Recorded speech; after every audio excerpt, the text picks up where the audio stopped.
الجدي. آه. الجدي البرج العملي الواقعي اللي ما بيحبش الفرهدة، إمم. وبيحب لمّا يستجم يعمل إيه، طب إيه المكان القريب اللي ممكن أروحه من غير ما أبذل مجهود في السواقة أو الفرهدة أو وقت طويل في الطريق؟ أكيد أقرب مكان أقرب للقاهرة. مكان العين السخنة. آه. ف أنا قُلت كده والله في سري. عملي، شخصية عملية، طب أنا عايزة أستجم وأشوف البحر وأشوف الغطس وأشوف السفاري وإيه ومش هاخد وقت في السفر، يعني كبيري ساعة هاكون هناك فيها تبقى العين السخنة، فشبه الجدي أوي أوي، شبهه العين السخنة، ده حقيقي. وهي بتتراح صيف شتا الحقيقة، ومن أجمل الأماكن برضه في مصر جميلة وفنادقها كمان جميلة، يبقى الجدي عين سخنة. إمم. الدلو، الدلو. أنا لقيت الدلو لايق لحاجتين، أسوان والجونة، آه، إيه ده! الاتنين شكل يعني بعض.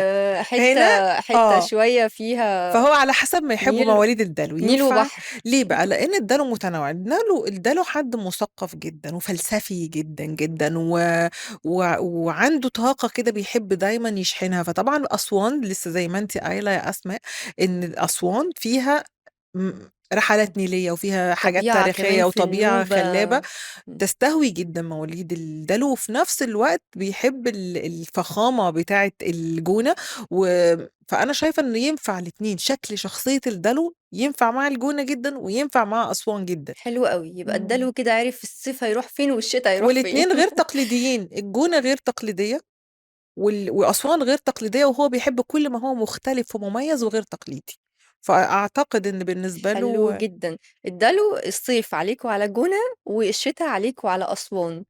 يعني إمم. هم شبهك وخلاص دول هالة قالت لنا أنت جونة وأسوان، فدول فاهمة. بتوعك. الحوت بقى ختامه مسك الجانب الرومانسي إمم. ده بيتحكم فيه زي ما قُلنا رومانسيته والمشاعر بتتحكم في اختياراته، فاختياراته إيه بقى؟ أكيد، أكيد حاجة زي مرسى مطروح، مرسى علم، آه، لإنه زي آه. السرطان إحنا ودّينا السرطان مرسى مطروح، برضه مرسى علم من الطبيعة المائية غالبة عليها جدًا، جدًا، فيُعتبر المَيّة بألوانها الجميلة في مرسى علم بتستهوي جدًا، والرحلات النيلية ورحلات الصيد، ده حوت، اوعى حد أيوه. يصطادك يا حوت هناك، فاللي بيحبوا يطلعوا رحلات صيد، معظم مواليد الحوت على فكرة بيحبوا البحر بالصيد، بالغطس، بالعوم، أنا بالاسترخاء باحب قدّام الصيد البحر. جدًا، بس أنا مش حوت. أنا باحب بس الصيد أوي. مرسى علم مشهورة بالصيد، ناس آه كتير من طبعًا. صحابي قالوا لي إن إحنا عشان نصطاد لازم نروح مرسى علم، فعلى طول حماطة. ربطت. حماطة في أيوه، مرسى علم، صح. قاعدة بافتكر الاسم يا أسماء، فعلًا قالوا لي بناخد باخرة أو سفينة كده ونطلع حماطة، مركب. فبالتالي طبعًا حوت، يبقى صيد، يبقى بحر، يبقى مرسى علم. هو عايزة أقول لِك يعني أنتِ فعلًا قُلتِ ختامها مسك، هي فعلًا مرسى علم هي الختام المسك، يعني من أجمل. أنا لمّا حد يقول لي هي مالديف مصر، لأ هي أجمل من المالديف بمراحل. حقيقة جميلة، جميلة جدًا، كفاية إن عندها شط اسمه شرم اللولي. اللولي أنتِ الله! متخيلة يعني فعلًا؟ فعلًا من أجمل الشواطئ اللي فيها.